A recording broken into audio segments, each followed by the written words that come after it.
Welcome back to Pack Mentality, and today we have a special guest on the podcast. We have Cheyne. Cheyne has been with us. How long have you been with us at the gym? About years? Almost. In September will be 2 years. So 2 years? Half. Wow. Yeah. It seems like you've been here longer just simply because you're there all the time and you fit right in with everyone. So crazy. Yeah, I remember when you first joined, and man, you could really run That's all I could do. at the time. Yeah. Okay. Awesome. Well, we're really excited to have you on the podcast today. We're going to be talking about Cheyne's journey. He's gained muscle, lost fat, found performance. He's just an all-around great guy that we really love having at the gym. So we're really excited to have him on today. So let's get right into it.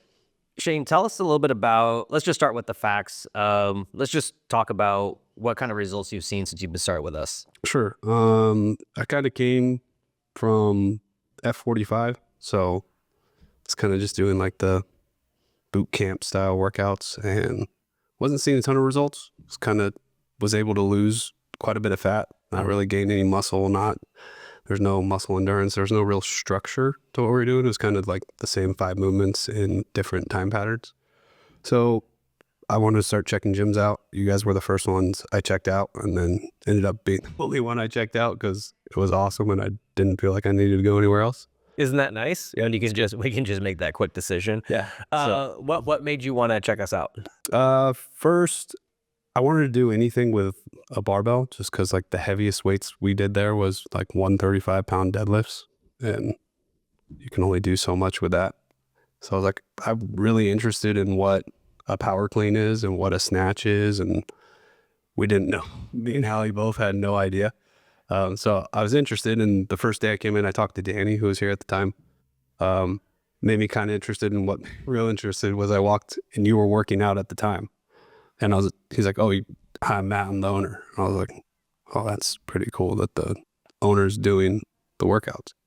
Because where I was at, the owner never did the workouts. That's so groundbreaking to me. Like to hear that, and I think that's just so odd that, why wouldn't you consume the same thing that you? Well, yeah, and preach. I think it's weird. For me, I'm like, well, that means he's bought in and he believes what he's selling. So I'm going to give it a chance and see what's up. And the bug bit me and Allie, and it was immediately for both of us was like, this is it. Awesome. And so since you first started, let's tell us a little bit about what you saw in terms of, well, let's just start with like, what was your main goal when you first started with us? What did you want to accomplish? I think my main goal when I came was just to do anything different. Okay. Just something different. And then immediately you kind of get sucked into the competition aspect and the, like, not competing, but like the friendly competition inside each class. Mm-hmm. Like how, okay, that guy's my target now. And then you get a little better. You're like, okay, that's my target, or and then, so at first it started, I just wanted to be able to like back squat my body weight. And then once I passed that, I'm like, oh, we could do a lot more than that. And I'm like, oh, I want to be able to do a kip. I want to be able to do toes to bar, which took me forever to figure out. Right. And then from there, obviously the sky's the limit. And that's like the coolest thing about CrossFit to me, is that it's always something new to figure out. Yeah. Like, oh, then there's bar muscle up, and there's ring muscle up, there's double on it. It's like, oh my, never ending.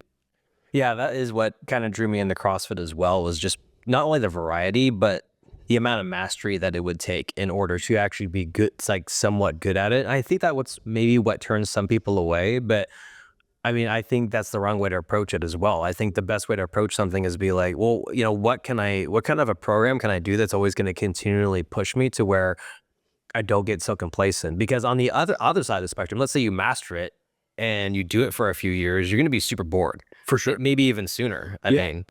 Yeah, absolutely. And that's, I think the coolest thing is that all the trainers are in it. Like all you guys as coaches are doing the same thing. You're competing and pushing, and every day I see all of you guys in there working on something. So it's like, there's no end. It's, okay, I can do 3 muscle ups now. Let's try to get to 10 by the end of the year. Mm-hmm. What is that going to take? It takes a lot of hard work. So it's like always being able to push that goalpost out and out and out, and continuing to do that work. Right. Let's talk about some of the actual tangible results as well. So did you gain some muscle ever since then? I've gained a pretty significant amount of muscle. How much muscle have you gained since starting? I don't know the number off the top of my head. I know I was about 155, 160 pounds when I came here. Right now I'm sitting around like 185. Wow. And I was right around the same body fat as I'm at right now. Wow, that's insane. So that's a huge amount of muscle gain. Yeah. That's crazy. In only 2 years, you were able to put on that much muscle and get stronger. So I probably put a little body fat with it, but percentage wise, I've maintained about where I was. Okay. But strength wise, it's been a big difference. Okay. A lot stronger and way more athletic than I used to be, which CrossFit kind of makes you have to learn that. Nice. Yeah, 100%. Did you lose any body fat in any time during this process, or do you pretty much stay the same? I did. Yeah. There was times where I lost quite a bit and I think I got down to like 8%. Oh, wow. That's really low. And at that, but for whatever reason, I feel a little better with a little more than that. Just feel stronger. Yeah. And the last probably 6 months or so since my knee, I've kind of been focusing on getting stronger. And since I could do a little less running, just do more strength based. Right. And that's been fun. Okay. Nailed it. Awesome. And most importantly, just tell us overall, just what's the difference in just your overall feelings and well-being since starting 2 years ago? So I'd definitely say I'm a lot more motivated and a lot more aware. My wife and I both like completely obsessed with it. And now we do the build and burn. We have the gym at home. So we're doing workouts at home before the gym and then come to the gym, do class with all our friends. And it's definitely made that like jump where it's like, oh, it's not just go to class for 30 minutes and that we did enough. Now it's like kind of built into our life of, oh no, this is what we do. And if we want to get better, you actually have to focus on it. And the next piece, which we didn't really get, I started doing it before CrossFit, but when we came to Red Wolf was the nutrition piece as well. That is a pretty vital role in how this all goes around. Yeah. Like you can do all the work, but you can't really outrun that. Okay. Yeah. Let's talk a little bit about that. So what is the biggest lesson that you've taken away in the last 2 years about nutrition that you kind of, maybe you didn't know was a huge factor for you? A lot that I learned was like kind of sifting through the bullshit, I should say. Because like if you go on YouTube, everyone says you got to be carnivore, you got to be keto, you got to be whatever. It's not really that. Like, yes, you need some carbs. Yes, you should eat quite a bit of protein, even more than most people are telling you.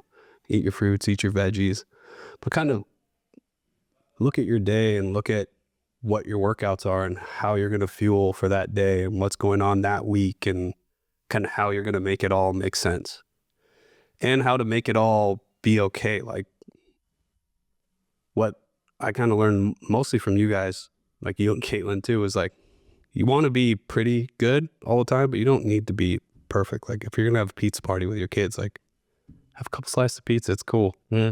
Like you don't have to eat your chicken and rice every single day. Yeah. But you should, majority of the time, be eating right.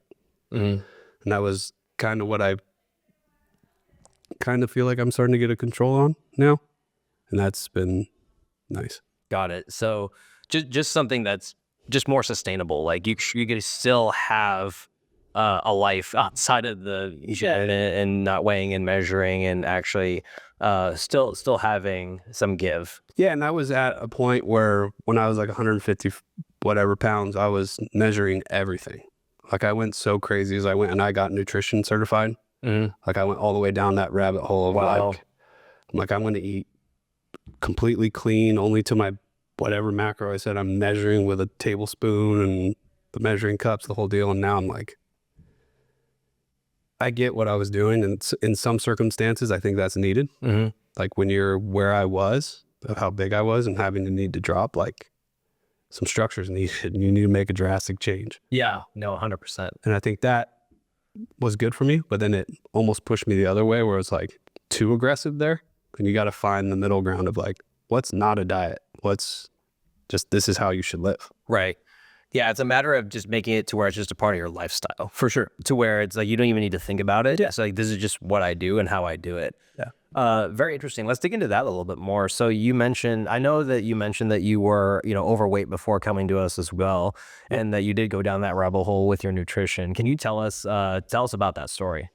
Yeah. So I don't really know how far back you want me to go, but it's kind of, so in like 2014, my dad got super sick. And so he was diagnosed with cancer. And before then, me and Allie didn't really do anything fitness wise for the most part. We'd go to like Crunch Fitness and kind of on and off with the gym. I'd play basketball, do a little bit of jujitsu here and there, but no like interest in, I didn't think I knew what CrossFit that was back then. Right. But once my dad got sick, we kind of dealt with that. And then he passed away in 2018. So sorry. Yeah, he ended up passing away. And that kind of opened my eyes to, he was 51 and he died real young. Wow. And he never worked out, nothing like that. He worked his ass off, but he never gym, never knew anything about nutrition, nothing. So like for me, food was like chicken nuggets, French fries, whatever's I can grab on the way home, Del Taco every day, whatever. And then after he passed away, I kind of opened my eyes a little bit that maybe I should look at my health. And then, so from there, I started kind of searching, trying to figure out what I was going to do. And I started running quite a bit. And that helped me like lose a lot of weight, just running. And I think that was more just for what you get mentally out of running, kind of helped me escape some of those feelings about trying to figure out how you like become okay with the fact that your dad died and all that. And I wish I was part of a community back then because that definitely could help, I think. But I was searching and that's what I found. So I started doing like long distance running. Wow. And I got to the point where I was running like ultra marathons. So I got up. Wow, you got all the way to ultra. Yes. So I didn't know that. Not super long. It was like a 50K. But yeah, that's long. Yeah, so like 50Ks in the mountains. I was doing those. And then I basically got to the point where I was so burnt on running that I just stopped. And at that point, I put on quite a bit of weight. I went from like 100, and I think I was like 145, 150. And I went like right up to 200. I got to one. Wow, you gained that much weight. And what time frame? Probably 6 months. That's it? Mm-hmm. That's how fast? Yeah. Like I literally just dropped in, did nothing. Wow. Just video games and hang out. And I got to like 190, I think it was like 198.6. I stepped on the scale and I was like, that's got to stop. And that's when I went to F45 because I was just like, I'm going to find whatever gym where someone can yell at me and tell me what to do. And then when I went there, it was good for that, but I didn't feel like I had the piece of like how to lose weight. Mm-hmm. So I started searching for nutrition and I found Lane Norton. He's like a ninja. He's a little nerd dude on YouTube, but he's got a doctorate and he kind of like debunks all the ridiculous stuff for the most part. So I got nutrition certified through them and I just kind of went down that rabbit hole. I never even wanted the cert to like teach anyone. I just wanted to teach myself. And from there I was able to get my weight back down to like 150. But then that's when I found, I'm like, this is great. But at that gym, me and Allie never really felt like the community that you get at Red Wolf, which is huge, I think, in my opinion. When we were there, they would do parties and stuff, and we were like, no way, we're not gonna go hang out at the gym on a Friday night. Right. And then now that we're where we're at now, we've been there a year and a half with you guys, and you guys are like family to us, everyone there, which is crazy. Like the whole 430 crew are people that we see every day. We see them outside of the gym. We see you guys outside of the gym. My kids are asking to invite you guys to their birthday parties. So it's very, very different. Yeah, no, that's fantastic. And I think that's such an overlooked thing. And that's something that's very difficult to build as a gym owner is a community. I mean, I think every CrossFit gym has somewhat of a decent community. I think every gym in general, some sort of a group style gym has some sort of a decent community. Yeah. But it's really hard to build an excellent one. Yeah. And some of them could be like that one pretty cliquey, like the people who are in and that's their group of friends. And I never got that vibe. Right.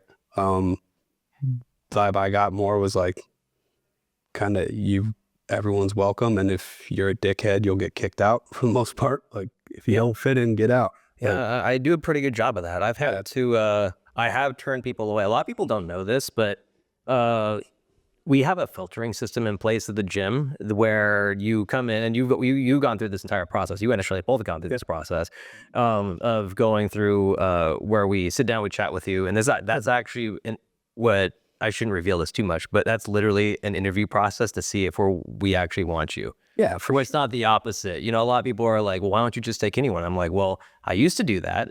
And the problem is I would get some creepy dudes or some weird people, and then it would just, one person would ruin it for 15 others. poison the whole. Exactly. And I've dealt with that so much to the point where I'd rather go out of business than deal with that. So we implemented a filtering system and then a onboarding system, which is really helpful because having that some sort of a barrier to entry filters only high quality people into the gym. And that's the kind of people I want to be around and work with, because also like, I don't enjoy being around toxic people. I don't enjoy around people who don't want to be coached. I don't enjoy being around people who are cliquey or, you know, just have bad vibes. I just can't do it. And that's like the greatest thing about our gym. Like I'm there, you can be cheering for someone who's doing the fitness, cheering for someone who's doing RX, but it doesn't matter. Everyone's working their ass off, and it's like great that everyone's supporting each other. And I think that's been huge for both Allie and I. But it's like we feel she can go to the gym without me, I can go without her, and we still know our friends are going to be there. Yeah. And it's going to be a good time. Yeah, we love having you guys. Another question about the community aspect. I know that, I mean, Kevin brought this up in his podcast that we did yesterday too, and we went in depth with it. So I'd love to chat about this a little bit more. But what specifically, just because of my own ignorance, because I'm only at my gym all the time, so I don't really get out much. So what are the key differences between the community at your previous gym versus the one that's here? What really stands out? I think that the other gym was forced, and this gym doesn't feel forced at all, if that makes sense. Okay. So like they would force parties, and it was like the gym owner kind of like, you guys have to come. You better come and hang out. And like, we need you guys to be here and hang out. And for me, it's just like, I'm hanging out with my buds here. Like, I don't care what we're doing. Well, we can have a gym party. We could have a regular party. We just hang out and work out.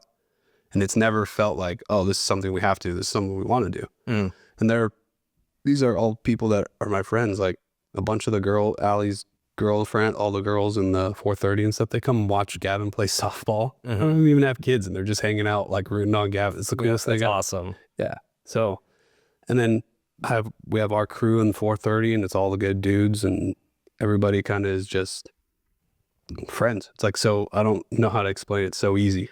Like everything's just all good dudes hanging out. Yeah. No, that's awesome. Well, I'm glad that really helps. So, well, let's kind of bring it back to the whole fitness or anything else you want to say about community before we move on. No, I think we got. Okay. Awesome. No, that's fantastic. It's really good to know. Yeah. Can you share a specific moment in your fitness journey, specifically at Red Wolf, that made you realize how far you've come? Probably doing my privates with Kim. Okay. So doing the Olympic lifting that me and Allie do with her one-on-one really was able to transform what I was doing.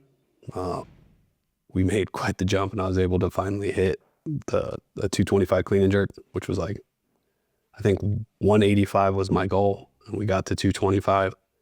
I thought that was like the coolest thing ever to have 2 blue plates on there. Yeah, that's awesome. Which is not a big deal, but now it's like, now you got the next goalpost. But being able to have like a resource like that is amazing, because I came to you, I was like, I need to figure this out. Mm-hmm. I was like, do I need to go to an Olympic lifting gym? What do I need to do to figure out like how to do this? Like, no, just I'll set you up with Kim, and then she's been like the greatest coach ever. And that I think has transformed both mine and Allie, both snatching, Olympic lifting. Now she helps us with everything. She's like our one-on-one coach, and it's been awesome. Yeah. No, thank you for bringing that up, because we do, well, actually, before I go into that, but do you see that there's a significant difference in terms of how much shorter it takes to actually learn all these things and get further in a much shorter time frame by doing some of those one-on-ones? I got further in 2 classes with her than I got in like the first 6 months of just doing group classes. Yeah, I'm just doing it on your own too. Yeah, and just I'm sure you try it on your own too. For sure, yeah. You watch YouTube, and you get even more confused, and everybody's got an opinion, and they all want to tell you the different way to do it. But what was cool is once we got with Kim, it was like, okay, YouTube's gone. This is my point of reference. I'm just going to listen, and that's my coach. I'm going to follow her. Yeah. And then from there, everything's gotten better for both of us. Yeah, that's amazing. That how fast you saw results from that, and it's not surprising at all. No, and then you can translate it straight to a workout now. So instead of like getting just dropped into some WOD, and it's like, okay, 10 touch and go power clean jack. Oh, now I actually know the positioning. Right. And that it's hard to learn that while you're in the middle of it. Yeah. Or I learned that even when you are getting coached in a group, in your group setting, because I mean, you are getting coached, but there's only so much we can do with 15 other people. For sure. Right. Like we can give you some pointers. We can fix maybe 1 or 2 things at most. But when you have a dedicated hour one-on-one with a coach where all you're working on is drilling mechanics, technique, form, positioning, grip, stance, there's all these little small pieces of the puzzle that you start putting together, and then once you start seeing them fit together, and then you see it start coming together, and then you go and transfer that into the class itself, your mind is like blown. Yeah, absolutely. And totally, you get like little nuggets that you get to take home too. It's like, okay, well, this is something you can work on now. So then you go home, you're like, okay, now I can practice the whole first pull, the second pull. And now I know the actual position of a snatch where I should get, my hands weren't even in the right spot. Like, I didn't even know that I was supposed to hook grip. Like, yeah. Think of we all have some level of ignorance debt. And I always tell people this all the time, but the most expensive thing that you're paying for is the information that you don't know. Yeah, absolutely. And so when you are able to work in a one-on-one setting with a coach, that you're able to skip so many steps, and it's essentially a shortcut. Yeah. It's a cheat code. And yeah, it's definitely worth it. And we do see a significant amount of people who get ahead a lot faster when they do some sort of hybrid training, so some sort of one-on-one training with the group, because then they get a chance to apply it as well, and they still get the group atmosphere, which I really like personally, but then you also get the refinement of having a one-on-one coach. Yeah, absolutely. And that's kind of how we've implemented it, and it's been great. And it's nice that me and Allie do it together at the same time, so it's kind of like almost like a date night. Like we're like, oh, we're gonna go get our personal training in one-on-one, so we both kind of are able to push each other and know what each one's working on. So then when we're in the garage and trying to figure it out, it's like, no, this is what was said, and we have film that we can look at. Exactly. And have like the drill, and like, oh no, we need to be here. And like you have like the reference point to bounce off each other. Like, no, this is what it's supposed to look like for you. This is what it's supposed to look like for me. And right. So that's been pretty cool. Yeah. And another big thing, because I was just like you, like I was a YouTube person too, when I learned some of my stuff, because just at the time, like I didn't have a gym. Yeah. So, I had to learn a lot of this stuff on my own, which took forever. And I remember that when I did start working with a coach myself, when I wanted to train for regionals, I wanted to be competitive, that it was the thing that made the huge difference was just simply the instant feedback. Yeah. With just being like, no, just like one little adjustment, and then made it so much easier or so much better. Like right then and there in real time. I'm like, I've been doing this like this for a year. Yeah. And then that one adjustment, had I just gotten that a year earlier. Yeah. And then it would have caught exactly. it. Yeah. Exactly. And there's so many things that I wouldn't be where I am if I didn't have the coaching that I got. Yeah. Because a lot of the things that I talk about, even when it comes to fitness, strength and conditioning, so all these cycles, everything that I know, I didn't make up or learn myself. I mean, I learned it, but I learned it from other people, from my coaches, and from taking courses and getting one-on-one coaching myself. So, it's amazing what some one-on-one attention can do for you. Yeah, and I think it's also cool that like at Red Wolf. Sorry, I keep giving you guys so many compliments. I'll take the reviews. I'll take it. And I'm going to write all these down right now, actually, so I'll post them. All the coaches actually give a shit. Like they care about what you're working on. They care how you're progressing, especially Caitlin. Like she's the best on keeping you accountable and making sure you're doing what you say you were going to do, and that you stay on the plan that you said you're going to stay on. And then also helping you. Like all of you guys are open books when it comes to like, I'm stuck on this ring muscle up. How do I fix this? And it's like, okay, here's the drill. This is how you set up. This is how you set up the rings. This is how you set up the J hooks. And this is the drill you're going to do from now on. Then you work on that, and they'll make sure you're still doing that drill. And then they'll see, okay, what do they look like now? And to me, it's super cool to have people that like are actually monitoring your success and like how you're progressing to make sure that you're not getting stagnant. And to me, that's super important. Oh yeah, 100%. And what's really good though is that you're willing to ask. I know a lot of people out there are a little too shy to ask for help. And I'm telling you right now, guys, if you're listening to this and you need help with something, just ask. We will help you. Absolutely. We will help you. All you have to do is ask. Yeah. And I've found that to be very true. Yeah. Okay. Awesome. Well, thank you so much. And I guess, well, let's kind of flip the script here. So what's, I guess, the biggest mental or physical challenge that you have had to overcome in your training, and how did you push through it?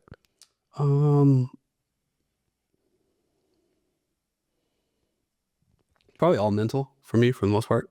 Okay. Physically right now I'm injured, so that sucks. Yeah. Working through that's not fun.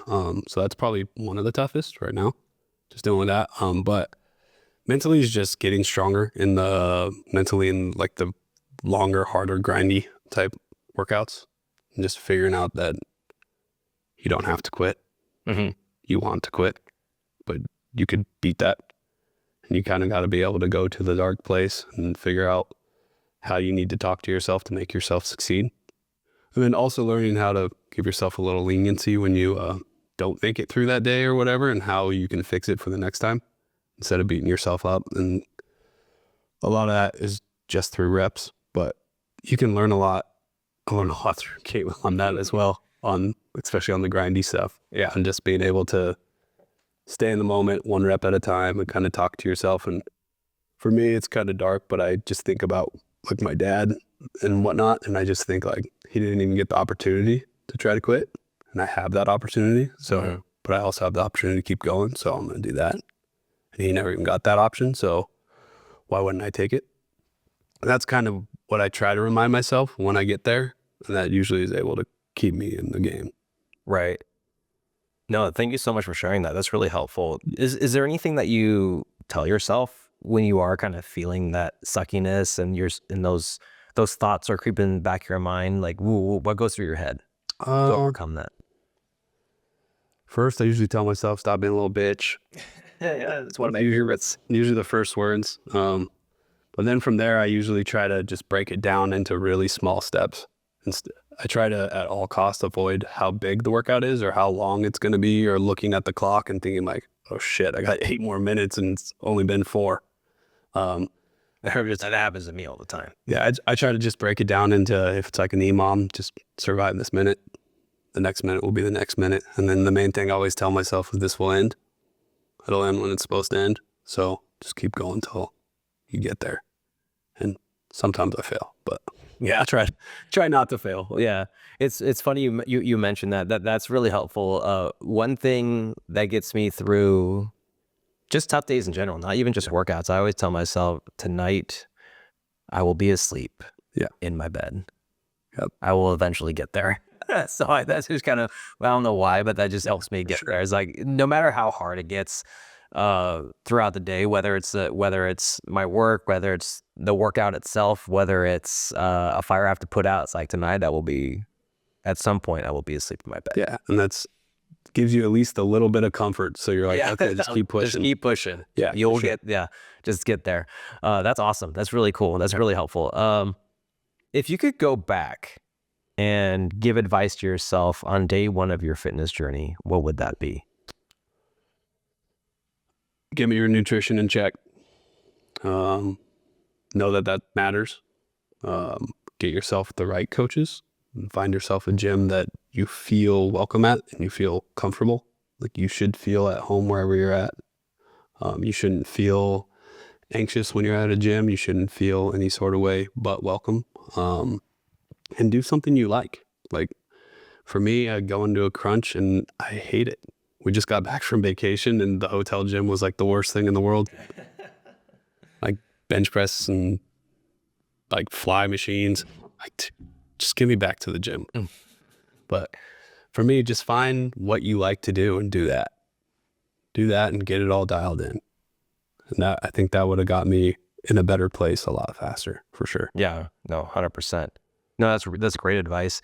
I guess kind of going off that is that, how do you stay motivated with your nutrition after all these years, after kind of going kind of up and down, and seeing that was a piece of advice that would give yourself. Yeah. So what kind of keeps you going with that? I think the big thing that changed for both Allie and myself was having kids. Okay. Once we had kids, it was like, I don't want to be my dad and die at 50. Dude, like that's 100%, man. That's 15 years. My youngest daughter will be 18. Like I can't leave her like that. That's horrible. So for me, that's always a front of mind now, that people think like working out is like the selfish thing to do. And I think the most selfish thing you can do is not take care of yourself. Yeah. Because for me and Allie both to be the best parents that we can be for the girls is to be healthy, to be strong, and to be able to, when I'm 60 and they're walking down the aisle, I want to walk them down the aisle. I don't want to be in a wheelchair. I don't want to be using a cane. I want to be able to cruise with them. If they have kids, I want to be grandpa that can pick up my grandkids. Like all that came into play once we had them. And I'm like, yeah, that's pretty important. And it probably should have started like 10 years ago, but better late than never. I know, 100%. Thank you for bringing that up, because this is something that I think about all the time as well, being a dad too, but this is a stat from the CDC actually, is that you'll spend the last 10 to 15 years of your life either on some sort of prescription meds, For sure. or with assisted living. Yeah, And like, I don't want to live like when I read that's on average, just because of the state of the health that we're in the United States, that's such a motivating factor for me that I refuse to not exercise. I have to exercise and eat healthy, because I don't want, I want that to be a year at the worst. Yeah, absolutely. And that's kind of, me and Allie have had lots of conversations about that, and about just wanting to be able to be present and be able to travel and do all the things that we want to do. And even like when we were just in Hawaii, we were hiking and able to carry the girls through, like it was like a 3-mile hike, and we were carrying both of them the whole time. It's like, it's kind of crazy that not everyone can do that. Right. And it's great that we can, but let's be able to do that quite a bit longer. Yeah, as long as possible. Yeah. Right. Until it's time. So, now kind of still going off that, being a dad and everything, and taking care of the family, has your perception of fitness changed a lot since you first started to where you are now, or has that pretty much been the same? I think it's changed a little bit, for sure. I see it as a way to set an example for them. I think it's really good for them to see me and Allie both in hard workouts, and see us suffer and try to figure out a way to get through it and what we're doing, and see that that's just part of the day. So if they go out in the garage, they see us working out, they'll hop on the rower and just start rowing, and like they want to be involved in it. And I think them growing up around it, because neither one of us really grew up around that. So I think it starts to help set a healthy example for them on, this should be part of your life. And we've never thought of that until having them. Mm-hmm. And for us now, it's great to be able to use it as an example of like, yeah, this is hard, but we do it anyways. Mm-hmm. And we're going to continue to do it every day, because this is how you're healthy and you're strong, and it helps your brain and your heart, and be able to kind of teach them a little bit of that and let them find their way the rest of the way. But I think it's been more than just fitness now for us. It's a tool, and it's just is what we are. Oh yeah, 100%. Because fitness, it gives you so much more than just health. It gives you the ability to figure out what kind of a person you are when you're pushed to the edge. It builds resilience. It builds discipline. It builds the ability to stick with things for a long amount of time. It builds impulse control, because there's gonna be days where you don't want to work out, and then if you choose to do it anyways, you're building that muscle. It's just like anything else. Are you going to cheat that rep, or are you going to go redo it and do it right? Exactly. You did it wrong. So yeah, it builds integrity as well. Yeah. It just builds so many positive character traits that are going to carry over into your life moving forward. Yeah, absolutely. And I think that's been real cool for me and Allie to start figuring out. Yeah, it's cool that you have the kids watching you and being a part of that lifestyle, because that becomes their normal as well, because now it's like, oh, well, this is just what our family does. Like the gym is not something to be afraid of. It's not something that's a chore. It's just something that is just like brushing our teeth or eating or watching TV. It's just part of what we do in our family and our life. And it's kind of crazy, like even on the community side, like our kids, when they come to the gym, they're asking to see your kids because your kids are from the same cut now, and they're their friends, and your kids get the gym just as much as everyone else does. Like Lily's in there working out, throwing power cleans and whatnot. But then Effie and all the other kids, Sailor, they're all friends now. It's like they want to go to the gym and go see their buds too. Yeah. And it kind of breeds like a certain person, and it's a good level of person that you become friends with there. It's pretty cool. Yeah. Yeah. I mean, fitness is a beautiful thing, because also when you walk around, you're a walking billboard of your choices. Yeah, absolutely. It should automatically, I think that's why people like want to be fit, you know, also for the aesthetics part of it, is just because you can instantly tell what kind of a person you are when you are fit, because, okay, that person has a lot of character traits that are desirable. Like they are disciplined, they can work hard, they can stick with things, they can make tough choices. For sure. They can make the right decisions at the right time. Yeah. You know, like all these things start coming up that's more than just like looking good or being physically fit or healthy. Yeah, 100%. And it takes a while too. It's a long journey. Like you can fall off the wagon pretty quick too. Yeah, it took you only 6 months. It's crazy. I did not think that you could do that in 6 months, but then you turn it around. Yeah, and it took about like a full year to get the weight off, and then it took I Red Wolf for a year and a half to get where I feel like I'm in the best shape I've ever been in right now, but I still don't feel like I'm at my potential. I feel like there's a long way to go to reach that. Yeah, absolutely. I mean, we all do. I mean, that's kind of the point of CrossFit and the point of fitness, is that, you know, it's the work is never over, right? Like you're never so fit to the point where you don't need to work out anymore. Everything's always going to require that. And there are always stuff you can go do. Like, oh, you want to go compete? Like, go figure out. That's another way to push your brain and see, like, okay, how hard can you actually push? Like that opened my eyes big time this year, doing like the qualifiers with you guys. Yeah, that was fun. Yeah, it was a whole different aspect of it, of being able to see like, oh, there's a different gear, and you got to be able to really figure out and like problem solve on the fly. Like, okay, this isn't going great. How do I figure out how to get through this? How do I keep moving? And then from that, I figured out, I'm like, oh, you can move a lot faster than you think you can. Yeah. You just have to pace it right, and you have to like mentally get tough. Right. Yeah. And that kind of changed my deal around all of it. I'm like, oh, there's definitely more out there than you think there is.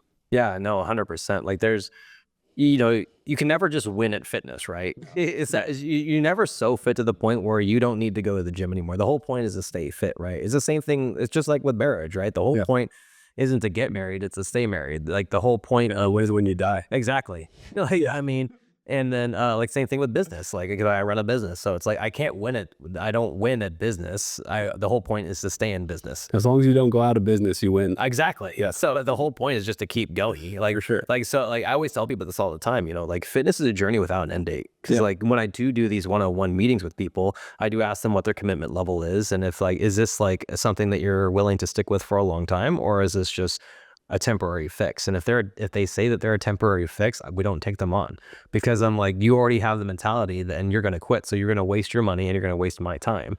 So it's just not worth it. Come back to me when you're willing to commit for a long time. And I've gotten tripped up in that as well. It's always like you make some goal. I was like, for when I started running, I was like, I'm going to run a marathon. I had no running experience, no nothing. I was like, I'm just going to do it. I did it. I did horrible, but I made it. But then as I got into it, it was kind of like, okay, I did it. And now it's like, okay, now I'll just go back to doing nothing. There wasn't like, I didn't have the mindset or even the know of like, oh, this is a forever thing. This needs to be what you're about. And that honestly didn't really change until I got to Red Wolf, honestly, because F45 helped with that. But I think that was more self-driven than anything. Yeah. Just because I kind of got focused, and I was like, I'm never going back to 180 pound or 190 something pounds and 30% body fat. I'm never going back to that. Right. And I think that was more just fear driven. And then here now, I just feel like is everything. Yeah. And that wasn't necessarily a bad thing. I mean, it was a stepping stone to the next thing. Yeah. A lot of times that's what we need. I think that place was awesome for what it was for me. Like it definitely got me to where I needed to go. And I stepped away from it when I needed to. And I think it helped me a little bit with like my engine for sure. Because I was able to still run and I still had some speed. So I wasn't completely lost when it came over. I was able to like keep up in some of the running cardio workouts just because I had a little bit of lungs. But everything else, I was dead. Everything else, you just sucked. It just sucks so just terrible. Still do, but it's all right. Just now you're just viciously mediocre instead of terrible. Exactly. That's how I feel. Yeah. I'm just like, man, I am just so mediocre, but it's okay. At least I'm trying. And I think that's also a beautiful thing that it like humbles you every day. You can have the best day and then the next day you can't even hit like, I'll do great in a workout. And then the next you come back and it's like, okay, I can't even do one double under now. This is sweet. Throw my just jump rope in the trash. It just comes and goes sometimes, and that's just how the journey is. It's not linear, right? Yeah, no, and that makes it fun. That is what makes it fun because, you know, going through the peaks and valleys is also what shapes you as a person as sure. well. What's one thing about CrossFit or just maybe just fitness in general, but let's maybe just focus on CrossFit that you think that most people misunderstand? Everything. I think it gets misconstrued all the time. I think it's just a bunch of people with zero form that are throwing weight around, and that could be the case at a lot of gyms. But I feel like our gym's definitely not that. I think you guys do a very good job of putting emphasis on lifting correctly and not just being a monkey throwing stuff around. You see videos all the time of people doing wild shit. But I think that's probably the biggest thing is that it's just like people not knowing what they're doing, just throwing snatches over there. And I haven't seen that, at least at our gym. All our coaches are very, very well aware of how to lift and proper technique and not letting people go way over their skis and getting hurt. I think you guys do a really good job of trying to keep people in their lane while also pushing them to do the right stuff. Like if you do all the drills to get better, you'll get better. But if you don't, you should probably scale a little bit. No, thank you for bringing that up. And that's one thing we do take pride on is the fact that, you know, that's our job. Yeah. Ultimately. And that's what people pay for is to be coached. And I think that maybe some of the other gyms who, I mean, I'm not going to speak. I'm just going to speak on experience because I have been to gyms like that. I've dropped to other ones where it is just like an absolute just chaos fest. Yeah. And it's terrible. And either two things that I see just in my experience is that either the coach is just too nice and they don't want to correct them, which is doing them a huge injustice, or the coach is just not qualified to be a coach. Yeah, for sure. It's usually one of those two. Yeah. And I have seen it firsthand and had it happen to me where it's like, let's take that down a notch. Let's make sure we're doing it right before we get hurt.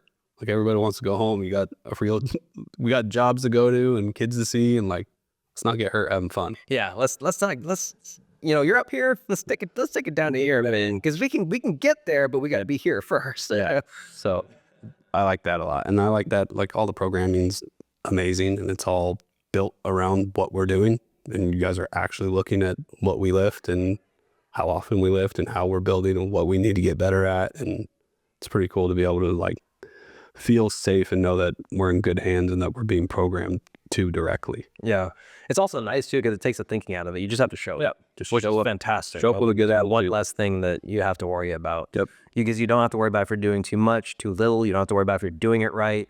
All you have to do is show up, do the work, listen, and you will make progress. For sure. Just absolutely streamline, which is, you know, that's what we're supposed to do as coaches. Yeah, and I've learned something probably every class I've been in. I feel like I learn or get taught myself on something. That's awesome. So one last question before I wrap things up here. But if you had to describe your fitness journey in 3 words, what would they be and why? Shit. Sorry, take your time. my fitness journey in 3 words and why. Probably roller coaster for sure. I